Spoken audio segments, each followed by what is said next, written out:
There is a new paradigm in robotics in which researchers are trying to simulate the mind of a child rather than the mind of an adult.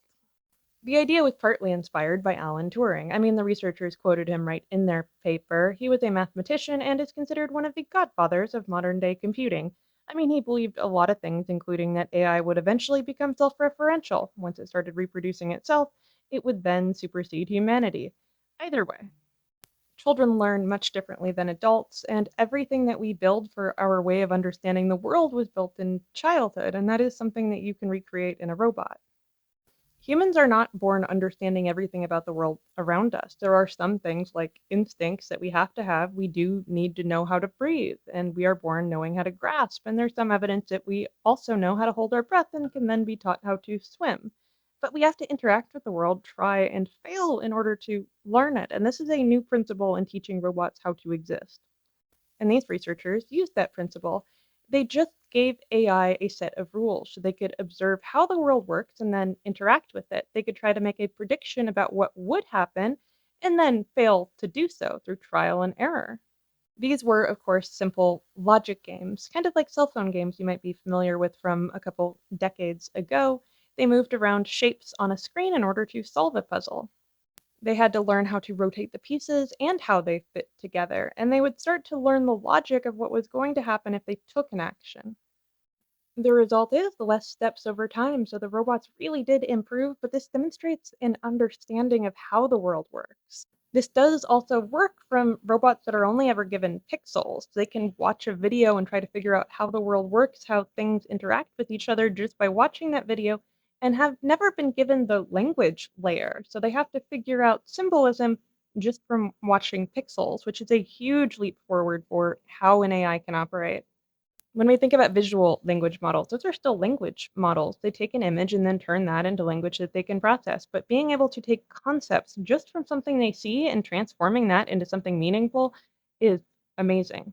It makes sense that it would work. I mean, we are embodied intelligence, and we built AI off of the structures of our own minds. For many of us, we're familiar with LLMs. Those ones are built off of the logic of language, and that exists within the concept of our bodies and our development that we would want to create robots that develop in a similar way. I am a huge proponent of borrowing or just straight up plagiarizing from nature. I mean, it does work, and I have some complaints about the lumbar spine, but it functions within our world. Trying to create straight up intelligence from a system that we have never seen before seems like doing it the hard way. These are the steps that we're going to need in order to have robots that can have long term planning. They need to be able to predict what is going to happen in the future and then plan accordingly. Now, some may argue that could be kind of dangerous because even the AI agents that we have now that aren't really capable of that long term planning are still able to wreak a decent amount of havoc. And that is reasonable, which is why we also need to incorporate morality into our AI. I don't think we're going to stop using them, but we should probably make sure they're at least kind of safe. Regardless, we are still embodying them into AI, and we need to have them be effective members of our society. And that includes being able to understand the world, which is an interesting concept. Understand.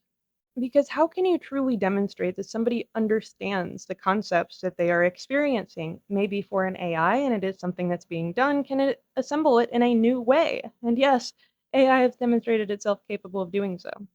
These concepts are called world models, in which AI observes the world around them, develops rules, and can then make predictions for how the world should behave. And this is something that is considered necessary for embodied AI. There's a lot of conversation about what the world means to an AI that is solely living in a digital world versus an AI that is embodied. How different is reality from imagination? And AI may well need an imagination. How do you do that? Well, you're going to have to give the AI experiences in the world. They're going to have trial and error, and they're going to have to understand things the hard way. Because learning is not supposed to be easy.